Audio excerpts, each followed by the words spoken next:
এখন আর কারো ইনবক্সে গিয়ে মেসেজ দিতে হবে না আমাকে একটু ছবিটি প্রম্পট দেন না, আপনি নিজে প্রম্পট বের করে নিতে পারবেন যে কোনো ইমেজ থেকে। তো কিভাবে বের করবেন চলেন সেই প্রসেসটি দেখাই, ভিডিওটি একটু স্কিপ করবে না। তো ফার্স্টে চ্যাট জিপিটি ওপেন করে নেবেন। ফার্স্টে চ্যাট জিপিটি ওপেন করে নেওয়ার পর এখানে প্লাস আইকনের থেকে গ্যালারি অপশনে ক্লিক করে দিতে হবে। তো ফার্স্টে কিন্তু আপনাকে একটা জিমেল দিয়ে লগ ইন করে নিতে হবে, গুগল দিয়ে লগ ইন করে নেবেন এখানে। তো আমি একটা জিমেল দিয়ে এখানে লগ ইন করে নিচ্ছি। লগ ইন করে নেওয়া প্রথমে কিন্তু আপনাকে লগ ইন করে নিতে হবে, না হলে কিন্তু আপনি পারবেন না।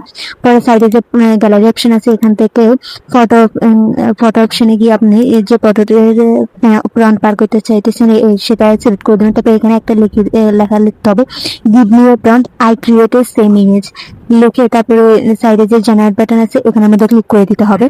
ক্লিক করে দেওয়ার পর জাস্ট কিছুক্ষণ ওয়েট করতে হবে, তারপরে কিন্তু আপনাকে প্রম্পটটি পুরো লিখে দিবে চ্যাট জিপিটি ছবিটি অনুযায়ী। তো আপনি দেখতে পাচ্ছেন প্রম্পটটি কিন্তু লেখা শেষ। তো আপনি এখান থেকে প্রম্পটটি কপি করে নিতে হবে, একদম সেম ভাবে কিন্তু লিখে দিচ্ছে। আমি ইমেজ তৈরি করিয়ে দেখাবো। আপনি দেখতে পাচ্ছেন আমি ফার্স্টে কপি করে নিচ্ছি প্রম্পটটা। কপি করে নেওয়ার পর আমি এখান থেকে বেরিয়ে আসবো, বেরিয়ে এসে আমি জেমিনি অ্যাপটি ওপেন করে নেব।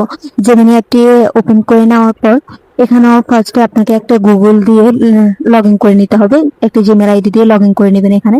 তারপর উপরে যে ক্রিয়েট ইমেজ নামে অপশনটি আছে এখানে ক্লিক করে দেবেন। তারপর প্লাস সাইডে যে প্লাস আইকন থেকে গ্যালারি অপশন থেকে আপনি যে ইমেজটি দিয়ে তৈরি করবেন সেই ইমেজটি সিলেক্ট করে নেবেন। তো আমি একটা ইমেজ এখানে সিলেক্ট করে নিচ্ছি। আপনি যে ইমেজটি দিয়ে তৈরি করবেন সেই ইমেজ সিলেক্ট করে তারপর প্রম্পটটি পেস্ট করে জেনারেট বাটনে ক্লিক করে দেবো।